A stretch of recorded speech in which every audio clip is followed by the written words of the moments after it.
السلام عليكم ورحمة الله وبركاته. بسم الله. إن الحمد لله نحمده ونستعينه ونستهديه ونستغفره ونعوذ بالله من شرور أنفسنا وسيئات أعمالنا. من يهده الله فلا مضل له ومن يضلل فلا هادي له. أشهد أن لا إله إلا الله وأشهد أن محمدا عبده ورسوله صلى الله عليه وعلى آله وصحبه أجمعين.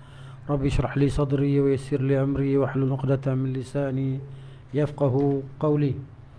اللهم إني أتبرأ من حولي وقوتي وألتجئ إلى حولك وقوتك. اللهم أعني ولا تعن علي وانصرني ولا تنصر علي واهدني ويسر الهدى لي. نقول بالله التوفيق. Alhamdulillah, syukur kepada Allah Azza wa Jal. Pada malam ini kita dapat bertemu lagi menyambung bacaan kitab Zadul Ma'ad fi Hadi Khairil Ibad.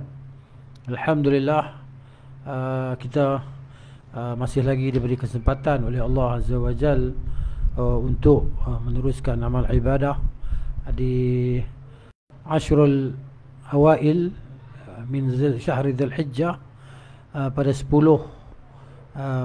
pertama daripada bulan Dzul Hijjah, yang mana padanya tidak ada amalan-amalan yang Allah Ta'ala cintai melainkan amalan dalam kita mendekatkan diri kepadanya akan diberikan ganjaran pahala yang besar.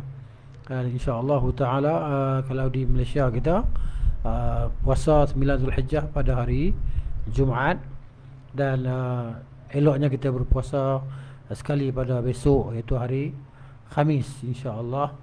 Ada hari Jumaat kita puasa Zulhijjah, 9 Zulhijjah, dan hari Khamis kita puasa sunat lah. Jadi 2 hari insyaAllah. Jadi semoga Allah Subhanahu wa Ta'ala beri kepada kita kelapangan masa dan kelebihan tenaga, kan? Dan motivasi yang kuat lah untuk melaksanakan amalan-amalan salih di Ashrul Al-Awail min Dzul Hijjah, 10 hari pertama di awal bulan Dzul Hijjah. Dan esok kalau ikut kalender kita maknanya 8 lah, kalau ikut kita punya tarikh di Malaysia ni 8, dan hari Jumaat 9 Zulhijjah, 10 hari raya lah, kan? Tak sama dengan Saudi lah. Di kulli balad ada matali' dia, bagi setiap negara ada tempat terbit anak bulan dia insyaAllah. Jadi itu perbahasan dalam masalah fiqh ataupun kefahaman dalam masalah hukum syariah lah. Terdapat berbagai perbezaan pendapat. Ala kulli hal, kita sambung malam ni bacaan kitab kita Zadul Ma'ad, masih lagi dalam Al-Hadanah, urusan pengasuhan anak ataupun baby lah, kan? Di tangan siapa, begitu. Dan kita dah baca dengan perbincangan ataupun bacaan yang panjang lah, kan? Jadi di sini muka surat 58, kalau siapa yang ada kitab terjemahan, pada muka surat 58, dia kata di situ faslun, pasal, kan? Dia kata perbezaan para ulama tentang gugurnya hak pengasuhan dengan sebab pernikahan. Kan ada hadis yang kita baca sebelum ni, kan? Nabi SAW kata kepada seorang sahabah wanita itu bahawa kamu ada hak untuk pengasuhan selama mana kamu belum bernikah. Di sini ulama berselisih pendapat, berselisih faham berkenaan tentang kefahaman hadis itulah, tentang kefahaman hadis itu, ataupun maknanya dari sudut mengaplikasikan dia dalam bentuk hukum, okay? Jadi itulah dia. Para ulama, dia kata, berbeza pendapat tentang gugurnya hak pengasuhan dengan sebab pernikahan. Perbezaan tersebut dapat dirangkum menjadi 4 pendapat besar lah daripada kalangan ulama besar, kan? Dalam Islam kita. Pertama, dia kata di sini hak pengasuhan gugur secara mutlak gugur daripada ibu tadi, kan? Daripada ibu tadi hak pengasuhan dia gugur secara mutlak. Ini pendapat pertama lah. Dengan sebab pernikahan, bila ibu dia menikahnya, automatik hak pengasuhan tadi gugur.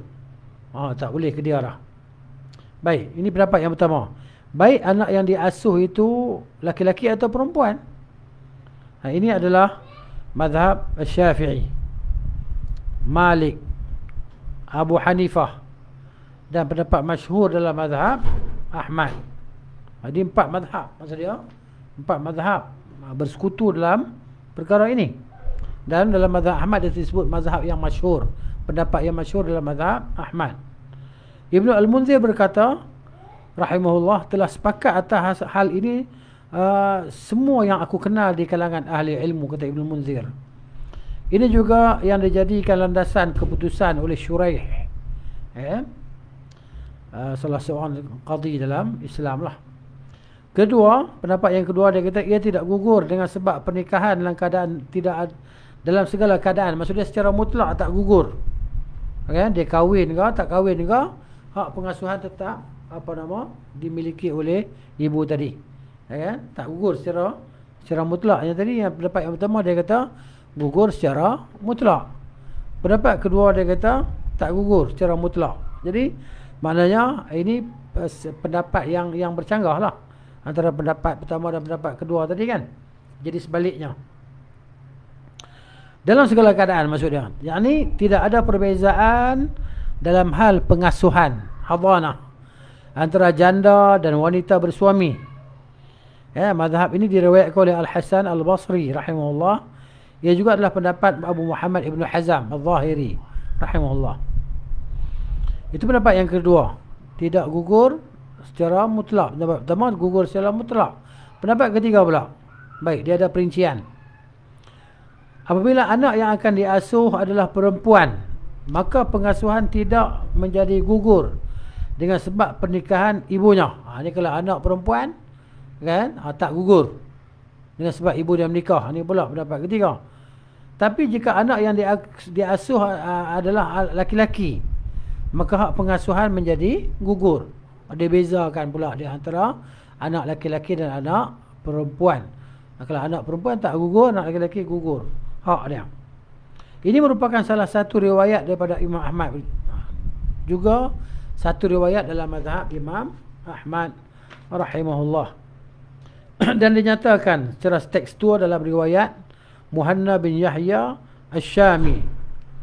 Beliau berkata, jika si ibu menikah sementara puteranya masih kecil, maka anak itu diambil darinya.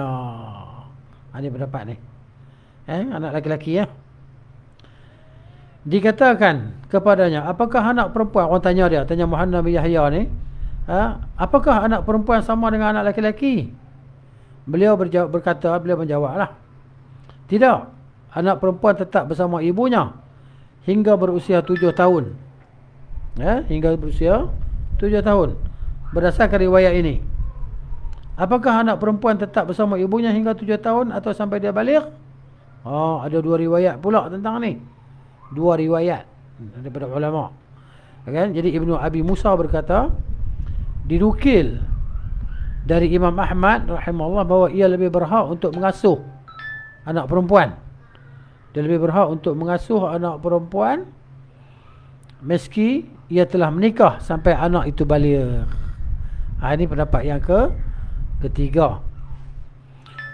Pendapat yang keempat pula, jika si ibu menikah dengan laki-laki yang memiliki hubungan nasab dengan si anak, maka pengasuhan si ibu tidak gugur. Yang ini pendapat yang keempat. Tengok macam mana dia punya apa nama, gambaran dia macam mana, kan? Maksud dia anak tadi, mak dia kahwin dengan pak saudara dia, ataupun adik ayah dia ke, ataupun abang ayah dia, kan? Itu maksud dia. Jadi maka hak pengasuhan si ibu tidak gugur. Kemudian para pendukung mazhab ini berbeza kepada 3 pendapat, iaitu pertama, dipersyaratkan sang suami sekadar memiliki hubungan dengan si anak. Itulah dia. Jadi 3 pendapat. Ini adalah makna zahir perkataan para pengikut Imam Ahmad. Itu yang pertama lah. Yang kedua, dipersyaratkan di samping hal itu tersebut, hendaknya memiliki pula hubungan mahram dengan si anak, pak saudara dia lah. Dan ini adalah perkataan para pengikut Abu Hanifah. Jadi yang pertama tadi Imam Ahmad, yang kedua Abu Hanifah. Yang ketiga, dipersyaratkan antara sang suami dengan si anak terdapat jalur kelahiran. Misalnya, sang suami adalah kakek bagi anak. Sang suami adalah kakek bagi anak yang terdapat, dia kata adalah kakek datuk lah bagi anak yang akan diasuh. Ini adalah perkataan Imam Malik dan sebahagian pengikut Imam Ahmad. Masuk kakek di sini bukan kakek betul dia lah. Kan kakek betul dia, datuk dia betul nak boleh kahwin dengan mak dia. Mana boleh bapa mentua kahwin dengan menantu. Maksud dia pak saudara dia tu. Saudara bagi datuk dia. Gitu. Jadi datuk saudara dia lah. Datuk saudara. Okay. Kahwin dengan siapa? Dengan mak dia, bukan kahwin dengan dia. Dia tak boleh lah. Kan kahwin dengan mak anak tadi boleh lah. Kahwin dengan anak tak boleh lah. Anak tu dia punya macam sangkutan mahram kan. Jadi gitu. Itu yang dia kata tadi. Kan? Dipersyaratkan antara sang suami dengan si anak terdapat jalur kelahiran. Maknanya bapa mentua dia, contohnya seorang perempuan ni dia ada anak. Kan? Dengan bapa mentua dia tak boleh kahwin lah. Tapi dengan saudara pak mentua dia boleh lah. Kan? Dengan saudara pak mentua dia boleh lah kahwin. Kan? Contohnya macam ni lah, ipar dia. Dengan apa nama? Dia kahwin, bila suami dia meninggal dia kahwin dengan ipar dia. Jadi ipar tu maknanya sebelah bapa saudara suami dia. Boleh dah kahwin. Itu maksud dia. Okey, benda ni macam berbelit-belit sikit kan, tapi itulah dia cara dia nak faham.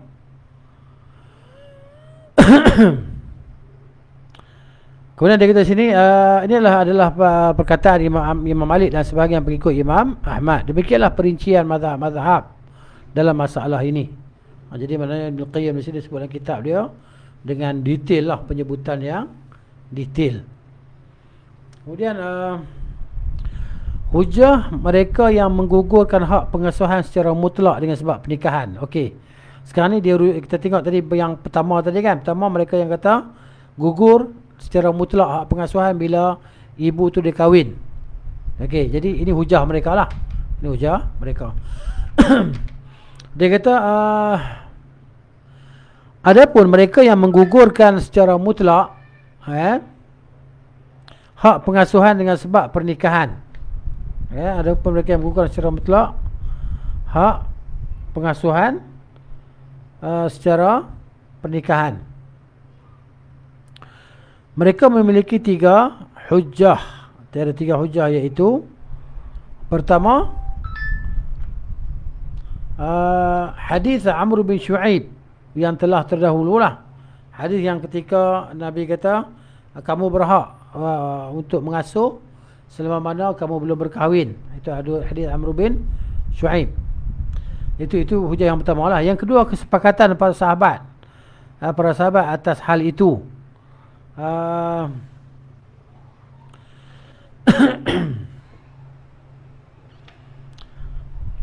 Telah disebutkan perkataan As-Siddiq, yakni Abu Bakar As-Siddiq radhiyallahu anhu kepada Umar radhiyallahu anhu.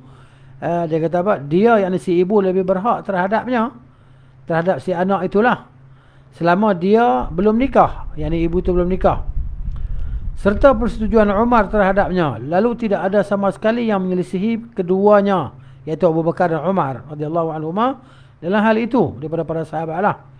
Ini juga yang dijadikan keputusan hukum oleh Qadhi Shuraih. Begitu pula keputusan para qadhi sesudah beliau lah, qudat, yakni para qadhi sesudah beliau rahimahullah hingga hari ini hingga hari bila?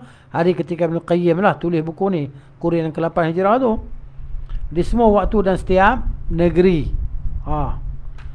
Baik, itu yang hujah yang kedua lah. Hujah yang ketiga, apa yang diriwayatkan oleh Abdul Razzaq rahimahullahu taala, Ibnu Jurayj menceritakan kepada kami, Abu Zubair menceritakan kepada kami dari seorang laki-laki saleh di antara penduduk Madinah, dari Abu Salamah bin Abdul Rahman, dia berkata, pernah seorang perempuan Ansar diperisteri laki-laki Ansar, berkahwinlah. Lalu sang suami terbunuh di perang Uhud. Sementara dia meninggalkan seorang anak dari isterinya tersebut, kan? Dia ada anak, kan? Anak zuriat dia lah. Lalu perempuan itu dipinang kepada bapaknya oleh paman anaknya. Kan? Maknanya dipinang kepada bapaknya oleh paman anaknya. Jadi maknanya sepupu kepada dia kata apa? Paman, maknanya pak saudara. Paman ni pak saudara lah. Ya, dipinang kepada oleh maknanya ipar lah, ipar. Okey, macam ni saya faham. Jadi ipar dia pinang dia. Ipar dia pinang, bila saudara lelaki dia lah. Paman anaknya, paman baby tu lah, pak saudara baby tu. Pinang apa nama mak baby tu, iaitu ipar dia lah. Di ipar meminang kepada ipar lah, bekas ipar lah, bukan ipar, bekas ipar dia. Sebab abang dia, saudara dia dah meninggal. Okey, dan juga seorang lelaki lain. Kemudian ada pula orang lelaki lain selain daripada ipar dia meminang dia. Maka si bapa wanita itu menikahkannya kepada lelaki lain itu. Tapi wanita tu tak suka. Dia takut kehilangan hak pengasuhan anak dia. Dia tak mau, dia tak suka. Kan kita dah belajar, jadi bila tak suka tak jadi, tak sah nikah tu. Jadi maknanya bapakku, dia perempuan itu tersebut datang kepada Nabi SAW dan berkata, bapakku menikahkan aku dengan laki-laki yang aku tidak inginkan. Wa ana la urid. Dia kata, aku tak mau. Kan? Dan dia meninggalkan paman anakku, maksudnya dia meninggalkan iparku. Jadi sepatutnya dia kahwinkan aku dengan bapa saudara kepada anak aku, iaitu bekas iparku. Ya? Dia nak kepada bekas ipar dia. Sebab apa? Sebab dia takut kehilangan hak pengasuhan tadi anak dia. Dia bila berkahwin dengan ipar dia, bekas ipar dia, maka dia ada pertalian nasab antara anak baby itu dengan pak saudara dia. Jadi maka dia bagi jawapan di situ. Dia kata apa? Akibatnya anak aku diambil dariku. Akibatnya bila aku kahwin dengan orang lain, anak aku akan diambil daripada aku. Aku tak ada hak lagi untuk mengasuh anak aku. Rasulullah SAW di sini memberi keputusan lah. Rasulullah SAW memanggil bapaknya dan bertanya, engkau menikahkan si fulan kepada fulanah? Bapak dia menjawab, benar. Beliau bersabda, engkau orang yang tidak ada pernikahan bagimu. Engkau tidak hak menikahkan, tidak ada hak bagimu. Kenapa? Kerana anakmu tidak suka, dia tidak menerima. La urid, dia kata, aku tak nak. Jadi batal, nikah tu batal. Kan? Nabi kata, engkau orang yang tidak ada pernikahan bagimu. Pergilah engkau wahai perempuan, Nabi kata, dan nikahilah anak paman anakmu. Nikahilah paman anakmu, yakni bekas iparmu. Nabi SAW tidak mengingkari pengambilan anak itu dari ibunya ketika si ibu menikah. Bahkan beliau SAW menikahkan ibu itu dengan paman si anak, dengan bekas ipar dia, agar hak pengasuhan tetap ada pada si ibu. Maka ini menjadi dalil gugurnya hak pengasuhan dari si ibu dengan sebab pernikahannya. Kena nikah dengan orang lain. Namun hak pengasuhan itu tetap ada jika si ibu menikah dengan laki-laki yang memiliki hubungan nasab dengan si anak. Ini jelaslah. Jelas. Baik. Sanggahan Ibnu Hazm terhadap dalil-dalil terdahulu. Jadi maknanya dalil yang kita sebut tadi, pendapat pertama ni, ada terdapat sanggahan lah daripada Muhammad Ibnu Hazm rahimahullahu ta'ala. Jadi Abu Muhammad Ibn Hazm dia menyanggah bahawa hadis Amr bin Shu'aib, dia kata, berasal daripada catatan, daripada sahifah. Bukan didengar langsung, dia kata, dia ambil diriwayat daripada catatan, tulisan. Sementara hadis Abu Salamah yang disebutkan terakhir ni tergolong mursal pula. Mursal. Tidak menyebutkan perawi yang menukil dari sumber pertama. Maknanya dia sebut, tabi'in sebut Rasulullah SAW bersabda. Tidak menyebut perantaraan dia di antara dia dan Rasulullah sallallahu alaihi wasallam. Bagi dia hadis ni kedua-dua dhaif lah hadis tadi kan. Dalam sanadnya juga terdapat seorang lelaki majhul tidak diketahui, kata Ibnu Hazm, tapi akan disanggah selepas ni juga. Tengok ya. Tetapi kedua sanggahan ini lemah, kata Ibnu Qayyim, lemah sanggahan dia. rahimahullah, sungguh kami telah menjelaskan bagaimana para imam berhujjah dengan riwayat Amr bin Shu'aib dan mereka mensahihkan hadisnya. Sementara jika kita menemukan pertentangan penilaian terhadap seorang perawi antara Ibnu Hazm dengan Al-Bukhari, Ahmad, Ibnu Al-Madini, Al-Humaidi, Ishaq bin Rahuyah atau Rahawai serta yang semisal mereka, maka kita tidak perlu nak menggubris. Maknanya apa? Lam yultafat, tidak, kita tak perlu nak berpaling kepada pandangan selain pada pandangan mereka ni. Macam Al-Bukhari, Al-Madini, Ahmad, Al-Madini, Al-Humaidi, Ishaq bin Rahawai ni, dia apa ni? Kibar ulama. Yusharu ilaihim bil banan, orang yang diisyaratkan dengan mereka, kepada mereka dengan jari-jari telunjuk tadi kan, bahawa mereka adalah orang-orang besar, orang-orang hebat dalam ilmu. Sebab tu kita tidak perlu menggubris, yakni lam yultafat, tidak dipandang perkataan selain mereka. Baik, kemudian kata Ibnu Qayyim rahimahullah mengenai hadis Abu Salamah di atas, perlu diketahui bahawa Abu Salamah termasuk tabi'in senior. Abu Salamah ni mana orang lama lah daripada kalangan tabi'in. Dan beliau menukil kisah ini daripada seorang sahabat wanita Ansar. Ya, maka tidak bisa diingkari bahawa beliau pernah bertemu dengan wanita yang dimaksud, sebab dia ni tabi'in yang kabir, yani kibar tabi'in. Ya, maksud dia dah tua, dah lama dah jadi tabi'in. Maka klaim dakwaan riwayat ini mursal tak dapat dipastikan. Riwayat ni, kalaupun terbukti mursal, tetap masuk kategori mursal yang layak dijadikan hujjah, kata Ibnu Qayyim di sinilah. Dan memiliki riwayat-riwayat pendukung, penyokong, baik marfu', bila marfu' masuk dalam braket dia kata apa? Disandarkan langsung kepada Nabi SAW, ataupun mauquf yang hanya sampai kepada sahabat riwayat itu, sehingga yang dijadikan pegangan bukan hanya riwayat Abu Salamah semata, bahkan ada riwayat-riwayat lain yang mendukung ataupun yang menyokong dia lah. Begitu.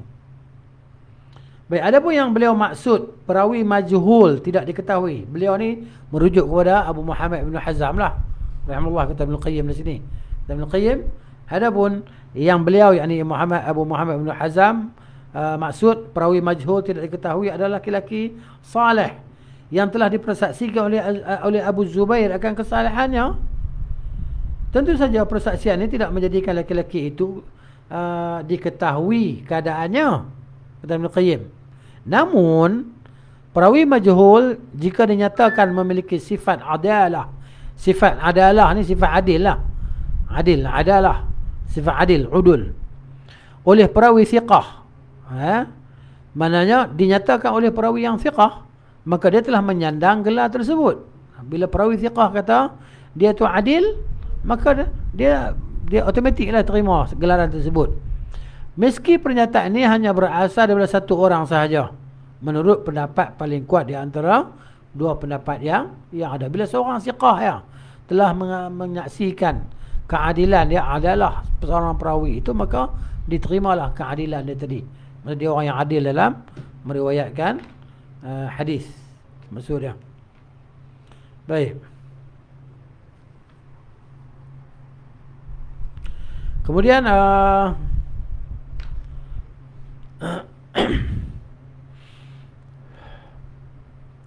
dia kata sini, sebab pernyataan sifat adalah adil lah, masuk kategori berita dan penetapan hukum. Pernyataan sifat tu, sifat adil tu masuk kategori berita dan penetapan hukum, bukan tergolong persaksian. Dia hanya berita dan penetapan hukum. Terlebih lagi pernyataan sifat adalah dalam bidang periwayatan, sesungguhnya dicukupkan padanya pernyataan satu orang serta tidak lebih daripada jumlah dasar penukil sesuatu riwayat, walaupun seorang. Okay? Di sini diterima. Sampai di sini sudah cukup jelas. Lalu bagaimana lagi dengan pendapat satunya bahawa sekadar periwayatan seorang perawi yang memiliki sifat adalah daripada perawi lainnya, maka ini sudah merupakan pernyataan bahawa perawi tersebut juga memiliki sifat adalah. Meski tidak ada penegasan adanya sifat adalah padanya. Seperti salah satu di antara dua riwayat daripada Imam Ahmad. Kemudian kata Ibn Qayyim lagi rahimahullah, adapun jika perawi thiqah, thiqah yang terpercayalah, menukir riwayat dari perawi lain dan sekaligus menegaskan adanya sifat adalah padanya pada perawi lain itu, maka perawi ini telah terkeluar dari status jahalah. Dia tidak lagi jadi majhul. Yang menjadi sebab penolakan riwayatnya, yang mana orang yang majhul itu riwayat dia tak ditolak, tapi di sini jahalah itu telah terangkat, terpadam. Ya? Terutama sekali apabila perawi thiqah ini tidak dikenal menukir riwayat dari perawi-perawi lemah dan yang tertuduh berdusta. Dia tak riwayat daripada orang yang lemah dan orang yang berdusta, yang dituduh muttaham bil kadhib, kan? Al-kadzdzab ataupun muttaham bil kadhib.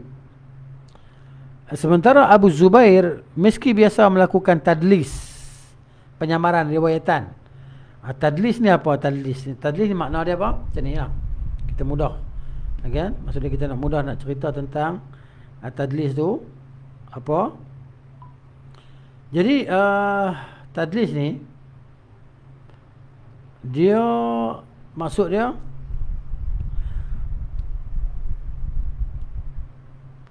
dalam istilah ilmu hadis, satu dia maksudnya tadlis ni satu illah, satu kecacatan dalam hadis yang menyebabkan hadis jadi dhaif. Maknanya maksudnya perawi, seseorang perawi dia menyembunyi kecacatan dalam periwayatan hadis tu. Dia nak orang terima hadis dia, tapi mana hadis tu ada masalah, hadis tu dia cuba hadis dhaif, tapi dia nak selamatkan hadis tu lah. Contohnya nak jadikan hadis sebagai hadis sahih, ya.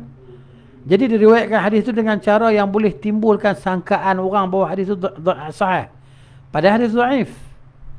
Ataupun orang bersangka hadis tu sanad dia bersambung, padahal sanad dia putus hadis tu. Ini tadlis. Orang yang buat tu dipanggil sebagai mudallis lah. Mudallis. Contohnya tadlis pada guru lah. Tadlis ada dua, tadlis pada sanad, tadlis pada guru. Tadlis ni sembunyi. Tadlis ni dalasa yudallisu tadlis, dia sembunyi. Dia susuk. Kan? Contohnya orang terjemah dalam bahasa mudah dia panggil susuk punca. Dia sembunyikan. Dia macam dia tak bagi orang nampak. Kan? Jadi bila orang tak nampak, orang rasa hadis ni sahih, padahal hadis tu dhaif, tapi kerana dia buat macam helah menyembunyikan hadis tu. Contoh pada sanad lah, contoh pada sanad. Kan? Perawi itu dia tak sebut perawi yang dia ambil hadis daripada secara langsung.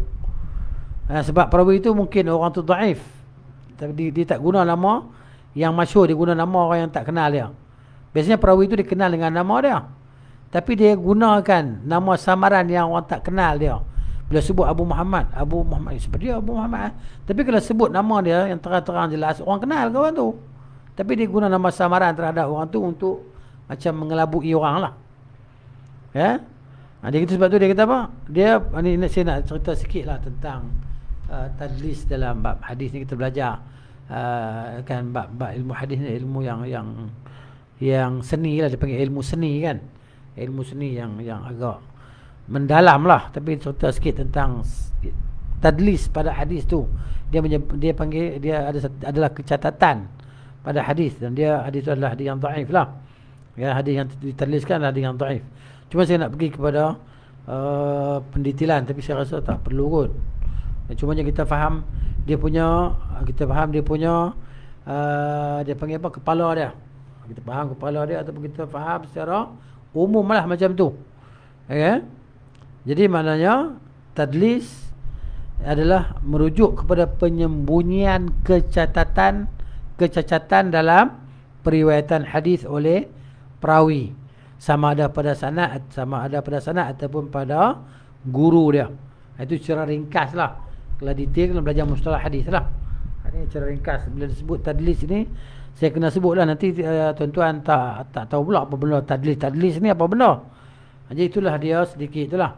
Maknanya penyembunyian kecacatan dalam periwayatan hadis oleh perawi, dengan cara yang boleh menimbulkan sangka bahawa hadis itu sahih atau bersambung sanadnya, sedangkan hakikatnya tidak begitu. Itu dia punya takrifan dia lah. Baik, kita teruskan lagi ke hadapan. Ya, maksudnya di sini dia kata, okey, sementara Abu Zubair meski biasa melakukan tadlis, biasa dia buat tadlis. Jadi mudallis ni orang dhaif. Namun beliau tidak dikenal melakukan tadlis ketika menukil dari perawi-perawi tertuduh berdusta dan perawi-perawi lemah.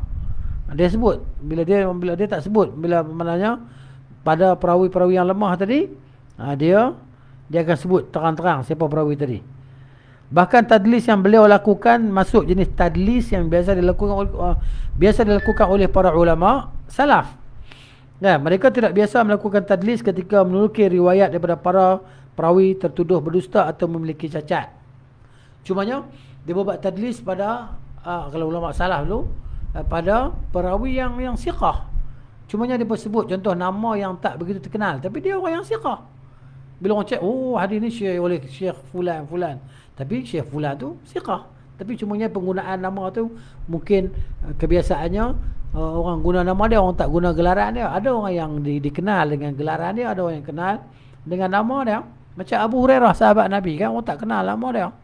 Sampai ulama khilaf kepada 30 lebih pendapat tentang nama dia yang ori lah. Nama dia yang asal tu kan. Cumanya Ibnu Hajar rahimahullah taala dia kata yang aku jumpa nama dia yang boleh kita pegang nama dia Abdul Rahman lah, Abdul Rahman bin Sakhar. Ini Abu Hurairah radhiyallahu anhu. Jadi namun begitu maknanya khilaf sampai 30 lebih nama dia. Orang ni kata nama tu, orang tu kata nama ni. Ya, macam-macam nama. Itulah dia. Jadi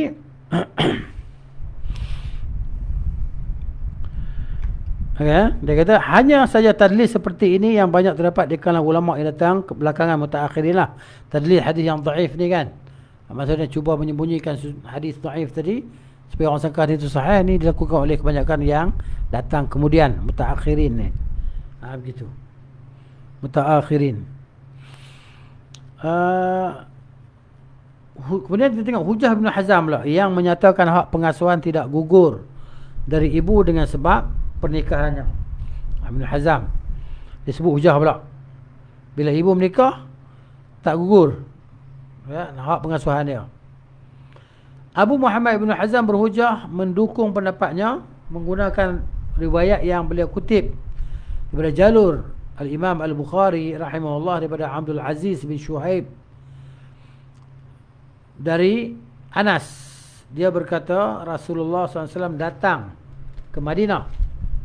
Okay. Dia kata di sini Abdul Aziz bin Shuhaib ke Suhaib ni Suhaib. Tengok ya. Kita tengok yang kita punya apa nama tulisan Arab dia, kita tahulah dia sama ada shin atau sad. Shin atau sad lah. Okey, tengok di sini.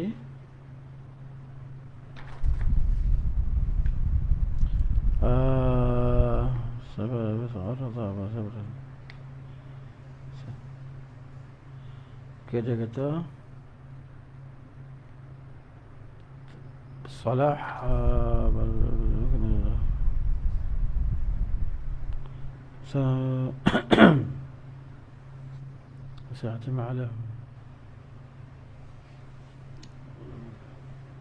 saya nak pastikan perkataan okey, sad bukan shin, bukan Shuhaib, Suhaib bisad. Ini saya dah dapat pastikan di sini. Kan sebab ialah penyebutan nama tu kan, bila kita sebut Shuhaib orang lain pula, bila sebut Suhaib itulah dialah kan di sini kan, ke surat 61 tu kan, baris yang bawah tu Suhaib sad ha ya ba lah. Abdul Aziz bin Suhaib sad ha ya ba, bukan Shuhaib bukan Shuhaib, Suhaib. Macam orang baca mushaf lah, dia baca mushaf, bukan mushaf, mushaf sad. Jadi sudut bila tulisan bila berubah daripada bahasa Arab kepada bahasa Rumi, ada je shin dia sad tu dia jadi keliru dah.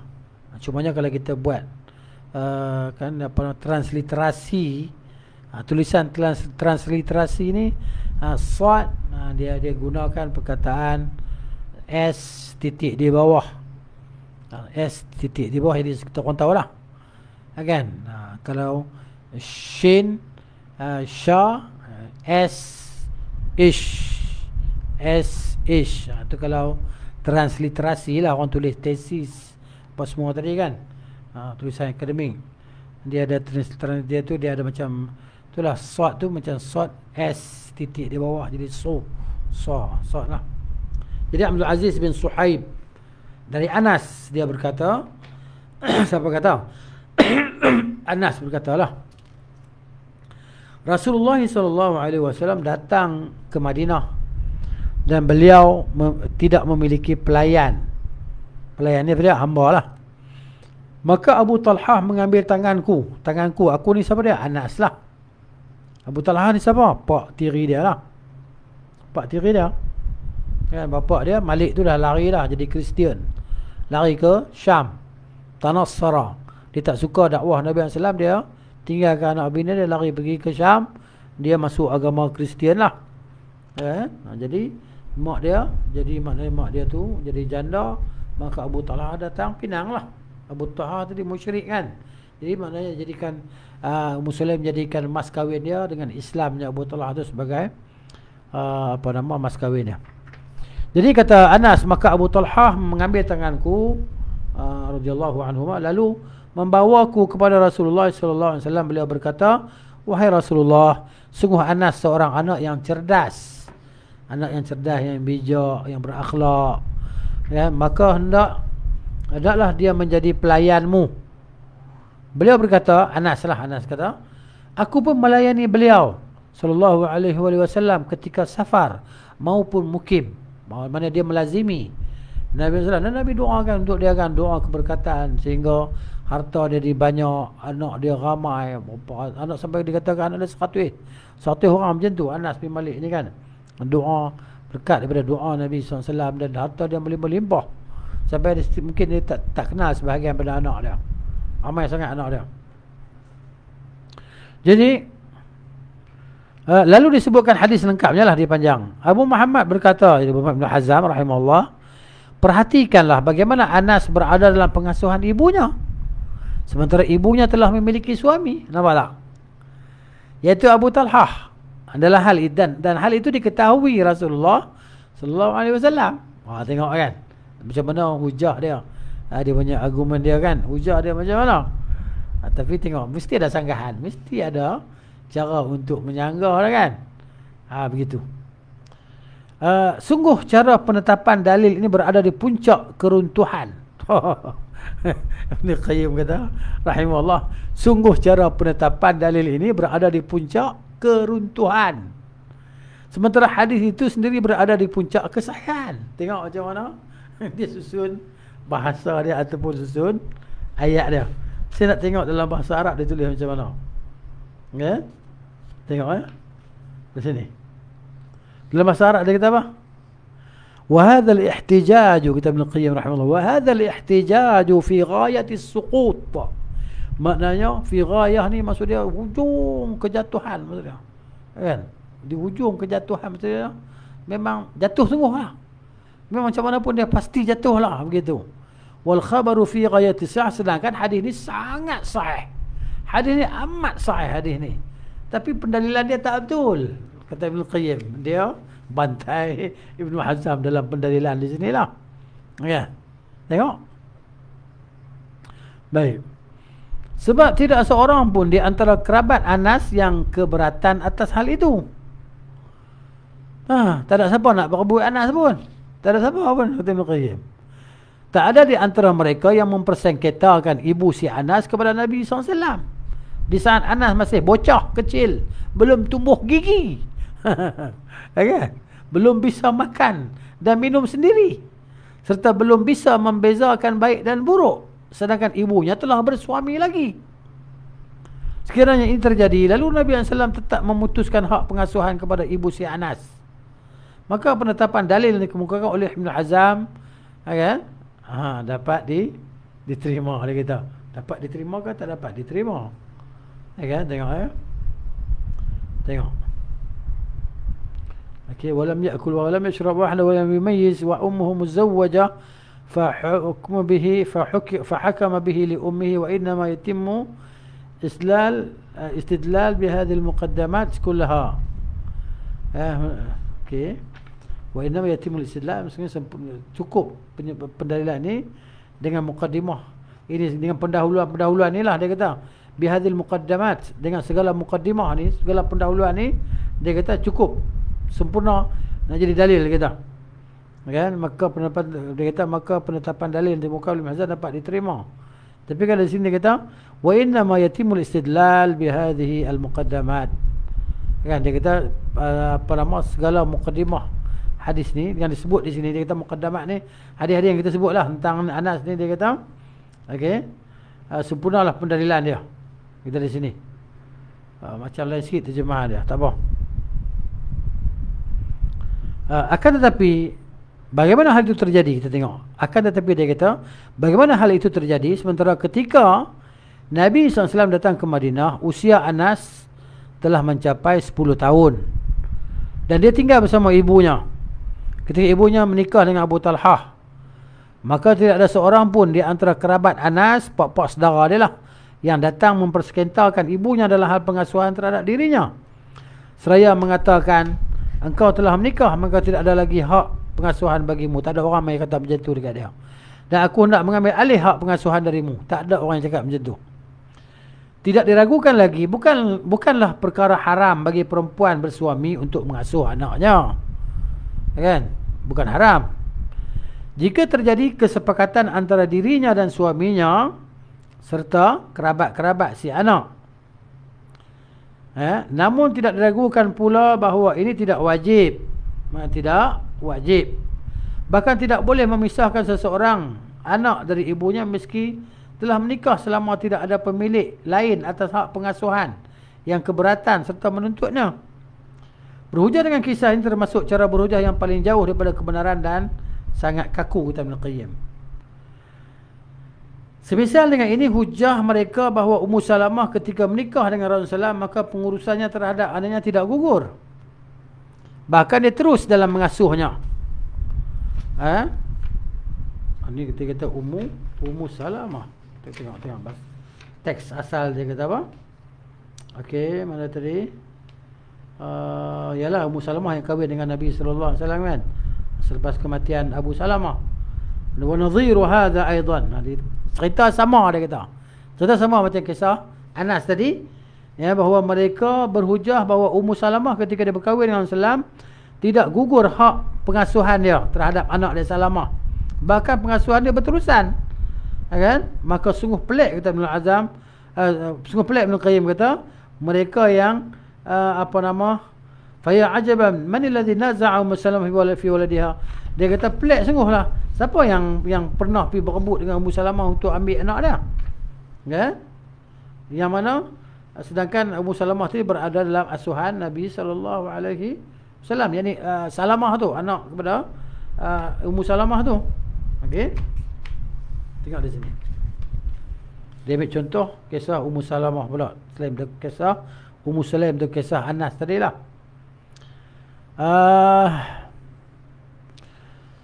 Kemudian dia kata sini, sungguh aneh, sungguh alangkah anehnya. Siapakah yang mempersekitarkan Ummu Salamah yang datang nak merebut anak dia dari Ummu Salamah? Tak berlaku lah. Dan tidak ingin anak itu berdalam kesusahan Nabi Sallam. Maksudnya ada siapa yang nak mari bantah? Tak ada. Maksudnya gitulah. Beliau berhujah pula mendukung pendapat ini. Beliau ni Ibn Muhammad Ibn Hazam lah, Abu Muhammad Ibn Hazam rahimahullah. Berhujah pula mendukung pendapat ini bahawa Rasulullah menetapkan pengasuhan puteri Hamzah untuk bibinya daripada pihak ibu, kan, Ja'far bin Abi Talib dengan Ali bin Abi Talib. Mereka ni dia berebut anak Hamzah, anak puteri, anak perempuan Hamzah. Maknanya Ali kata ni dia ni bapa saudara aku dan saudara susu aku, kan, pak saudara dan saudara susu aku, jadi aku berhak lah nak belah anak dia.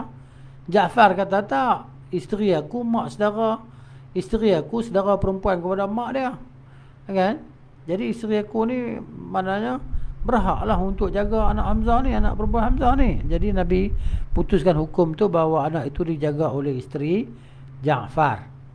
Itulah dia anak perempuan Hamzah tu kan. Jadi sementara ibu-ibunya telah menikah dengan Ja'far, gitu. Namun tidak diragukan para ulama dalam menyikapi kisah puteri Hamzah memiliki dia kata 3 pandangan. Ada 3 pandangan ketika dia nak bahas tentang anak Hamzah radhiyallahu anhu tadi kan. Siapa yang kenapa dipilih Ja'far tadi, isteri Ja'far. Ada 3 pandangan lah. Iaitu pertama, pernikahan tidak menggugurkan pengasuhan. Pernikahan tidak menggugurkan pengasuhan. Yang kedua, anak yang diasuh apabila perempuan, maka pernikahan ibunya tidak menggugurkan hak pengasuhannya.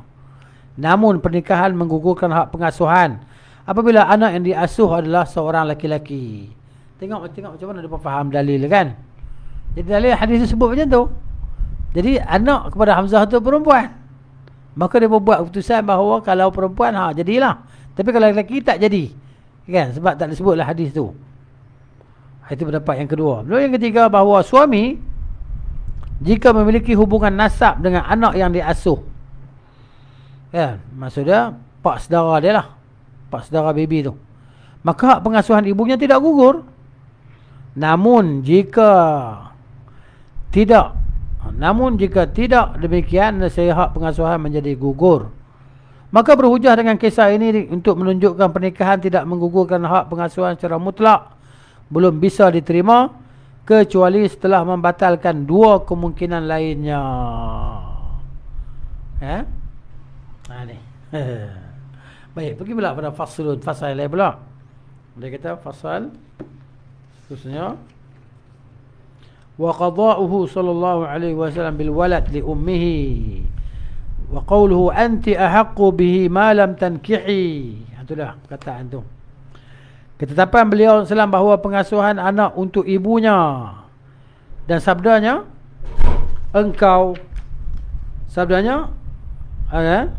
dia kata Nabi sallallahu alaihi wasallam, engkau lebih berhak terhadapnya, engkau ni ibu itulah, selama engkau belum menikah. Tidaklah disimpulkan darinya ketetapan bersifat umum. Tidaklah disimpulkan darinya ketetapan bersifat umum bagi setiap ibu, di mana diputuskan bahawa pengasuhan untuk ibu manapun tak kisahlah, ibu lah, meski dia seorang kafir, budak ini hamba, atau fasik, atau musafir. Sebab berdasarkan hadis juga, engkau lebih berhak terhadapnya selama engkau belum nikah. Kan? Di sini dia kata tidak disimpulkan, tidak dikhususkan lah, kan, yang umum ini. Dia bersifat umum. Jadi tak kisahlah ibu mana pun, walaupun ibu tu kafir ke, budak hamba ke, fasik ke, musafir ke, begitu. Tidak sah berhujah dengan hal itu untuk menetapkan kesimpulan ini, dan tidak pula menafikannya, kata Ibn Qayyim. Jika ada dalil tersendiri yang menunjukkan perlunya memerhatikan faktor keislaman, kemerdekaan, ketaatan dan bermukim, maka itulah bukan sebagai pengkhusus. Maka itu bukanlah sebagai pengkhusus, dan tidak pula menyelisihi makna zahir hadis di atas. Sebab di atas dia sangat jelas zahir lah. Baik, syarat-syarat seorang pengasuh. Dia bagi cerita kata syarat nak jadi pengasuh ni. Apa dia syarat dia?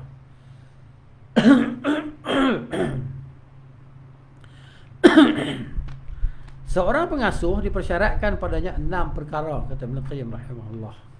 Ada 6 perkara syarat bagi orang yang nak mengasuh lah. Okay? Ishtarata fihi, qad ushturita fil hadini 6 syurutin ittifaquhuma fid din fala hadanah lil kafirin ala muslim liwajhain. Maksud dia 6 perkara tu dia. Pertama, tidak berbeza agama, maka tidak ada hak bagi orang kafir mengasuh muslim berdasarkan 2 tinjauan. Jadi kalau dia kafir tak boleh lah. Mak saudara dia kafir tak boleh lah nak bela dia. Sebab dia Muslim. Anak Muslim. Tinjauan pertama, seorang pengasuh akan sangat bersungguh-sungguh memelihara si anak di atas agamanya. Ni macam tu kan. Al-ummu madrasatun idza adattaha adatta sya'ban tayyibal a'raqi. Jadi membesarkannya di atas agama itu. Itulah dia. Kan? Jadi kalau ikut hukum Islam tu macam tu lah, mana boleh. Kan telah ikut hukum tak Islam ni, dia pun hantam saja lah. Macam mana ikut tak Islam, ikut perasaan hawa nafsu dia lah. Kan? Tapi di akhirat besok dia bertanggung dosa yang berbeban lah dosa tadi kan. Menyanggahi hukum Tuhan. Itulah dia. Jadi serta membinanya berdasarkan doktrin-doktrin agama tersebut. Sulit bagi si anak setelah besar dan berakal sihat untuk berpindah dari agama pengasuhnya. Itu dia. Bahaya. Bahkan pengasuh bisa saja merubah fitrah yang telah Allah Ta'ala tanamkan kepada hamba-hambanya, sehingga si anak tak dapat kembali lagi kepadanya selama-lamanya. Seperti sabda Nabi SAW, kullu mauludin yuladu alal fitrah. Setiap anak yang dilahirkan di atas fitrah, di atas Islam. Fitrah itu Islam lah. Fa'abawahu, maka ibu bapaknya yuhawidanihi, menjadikan dia Yahudi, au yunassiranihi, atau menjadikan dia Nasrani, au yumajjisanihi, atau menjadikan dia sebagai Majusi. Tak ada jaminan jika pengasuh tidak mengubah anak Muslim menjadi Yahudi atau Nasara. Tak ada jaminan. Jika ada yang mengatakan hadis itu hanya disebutkan berkenaan dengan kedua orang tua secara khusus, dijawab, hadis didasarkan kepada realitas umum di mana kebiasaan yang dominan seorang anak tumbuh di antara kedua orang tuanya. Jika kedua orang tua atau salah satunya tidak ada, maka wali si anak dari kalangan kerabat si anak menggantikan posisi kedua orang tuanya. Itulah dia. Jadi wali tu anak tu, dia ambil posisi lah. Tinjauan itu tinjauan pertama. Tinjauan yang kedua, Allah Ta'ala telah memutuskan perwalian antara kaum muslimin dengan kaum kafir. Allah Ta'ala menjadikan kaum muslimin sebagai wali satu sama lain. Kan? Allah kata, la yattakhidhul mu'minuna al-kafirina awliya. Kan? Orang beriman tak boleh ambil orang kafir sebagai wali. Itu.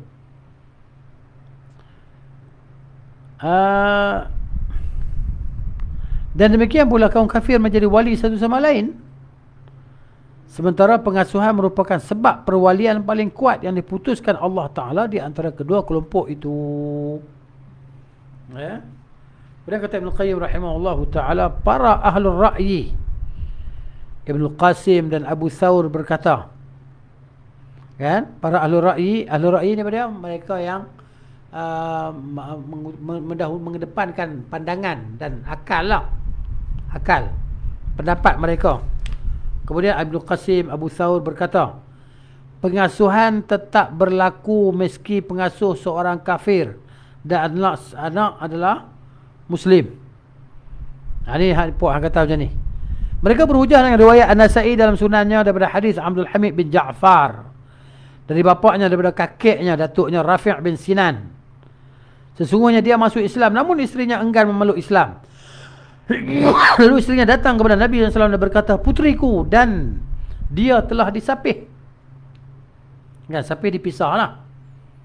Atau ucapan yang serupa, Rafi' berkata, putriku. Nabi SAW bersabda, duduklah di satu sisi. Lalu beliau bersabda kepada isteri si Rafi', duduklah engkau di sisi lainnya. Setelah itu beliau bersabda kepada keduanya, pergilah anak itu oleh kamu berdua. Maka anak perempuan itu condong kepada ibunya. Lalu Nabi SAW berdoa, ya Allah, berilah dia petunjuk. Akhirnya anak itu condong kepada bapaknya dan dia pun mengambilnya. Ini hujah mereka yang kata orang kafir boleh bela Muslim. Mereka berkata pula, kerana pengasuhan didasarkan kedua perkara, penyusuan dan pelayanan terhadap anak, sementara keduanya boleh berasal daripada orang kafir. Hujah mereka. Ulama yang lain berkata, hadis ini berasal daripada riwayat Abdul Hamid bin Ja'far bin Abdullah bin Al-Hakam bin Rafi' bin Sinan Al-Ansari Al-Awsi, dan beliau telah dinyatakan lemah oleh imam di bidang ilal yakni kecacatan perawi, yakni Yahya bin Sa'id Al-Qahtan.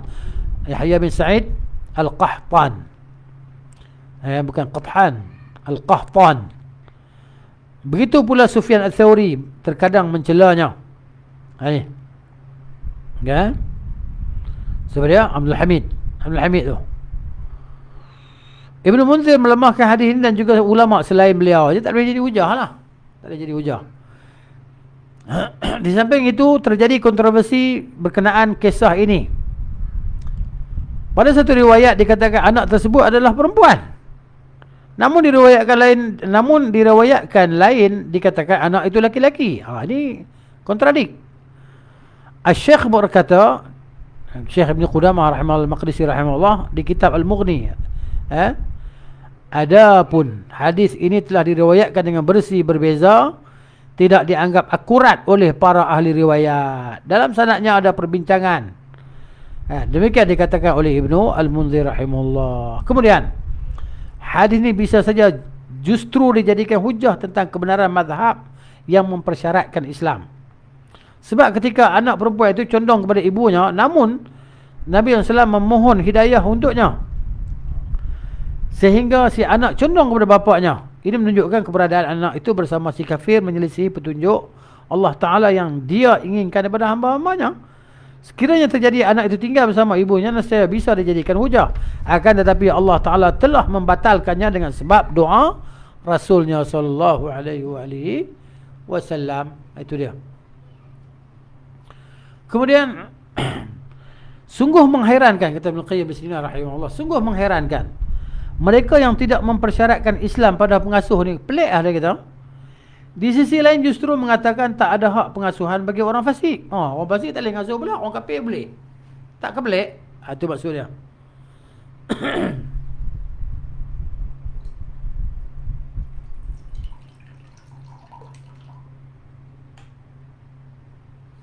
Bismillah.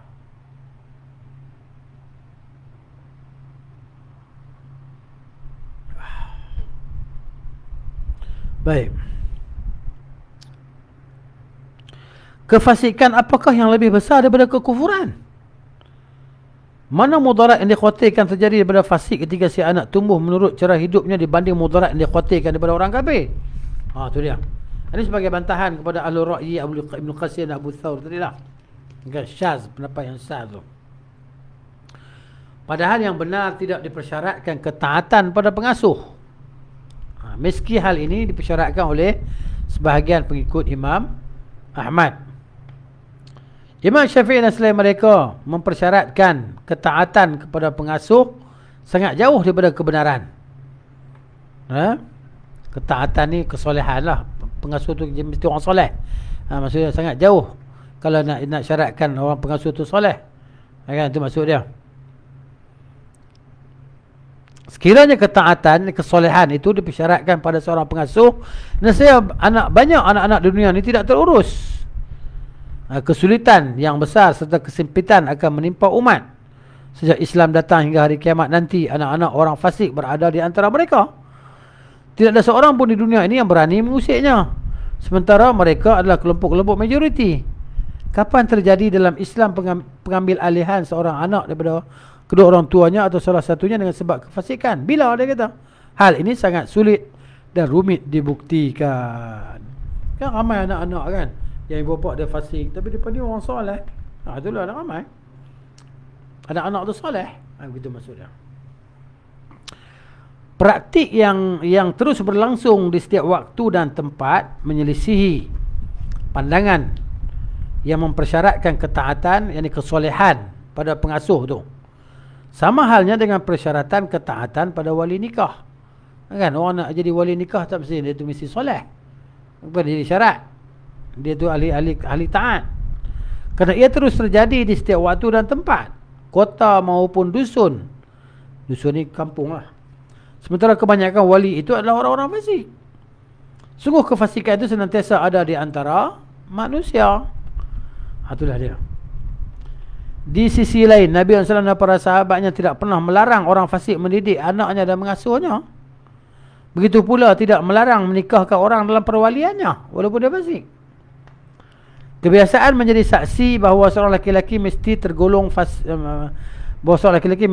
fasik, namun tetap berhati-hati untuk memilih calon suami bagi puterinya serta tidak menyia-nyiakannya. Jangan pergi cari orang fasik jadi anak menantu kita, janganlah.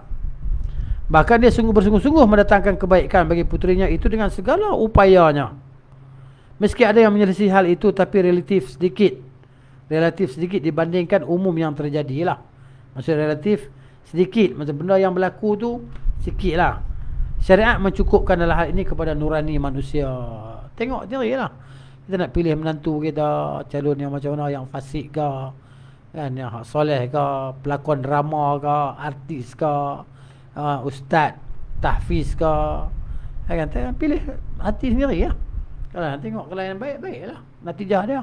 Tak baik, tak baiklah. Itu. Sekiranya orang fasik dihapus hak pengasuhannya dan juga perwalian nikah, saya menjelaskan hal ini kepada umat merupakan urusan sangat penting, dan umat akan menaruh perhatian serius dalam menukilnya melebihi hal-hal lain yang mereka riwayatkan. Dan praktik ini amalan lah, dan amalan pun akan berlangsung demikian turun-temurun. Bagaimana mungkin boleh bagi mereka menyia-nyiakannya dan mengerjakan amalan yang menyelisihinya? Seandainya kefasikan menafikan pengasuhan, tentu orang berzina, orang minum arak, atau melakukan salah satu dosa besar, orang mengumpat, akan dipisahkan antara dirinya dengan anak-anak yang masih kecil, lalu digantikan untuk mereka selainnya. Wallahu a'lam. Itu maksud dia lah. Yang kedua, syarat Allah ni kan, sihat akal, benar sihat akal, bersyaratkanlah ini dan seterusnya. InsyaAllah kita sambung lagi lah bacaan daripada pertemuan yang akan datang, dengan izin Allah Subhanahu wa ta'ala dan taufiknya kepada kita. Jadi kita, itulah dia, kita harap boleh faham lah. Faham tu maksud dia baca sendiri dah boleh faham tu, kira okey tu, kan? Kalau baca tak faham, baca lagi sekali. Tak faham juga, baca lagi sekali. Tak faham juga, lagi sekali, sampai 10 kali sampai faham baca. Tak faham juga, fas'alu ala dzikri in kuntum la ta'lamun lah. Carilah orang yang boleh tolong huraikan bagi kita faham. Kalau kita baca tak faham ni, dia macam satu tekanan bagi kita lah, tekanan jiwa lah. Baca sesuatu tak faham kan, jadi tak seronok lah begitu. Jadi wallahu ta'ala a'lamu bis-shawab. Kita akhiri dengan tasbih kafarah dan surah Al-Asr. Subhanakallahumma wa bihamdika asyhadu an la ilaha illa anta astaghfiruka wa atubu ilaik. Wal 'asri innal insana lafi khusr illa alladhina amanu wa 'amilus shalihat wa tawasaw bil haqqi wa tawasaw bis sabr. Assalamualaikum warahmatullahi wabarakatuh.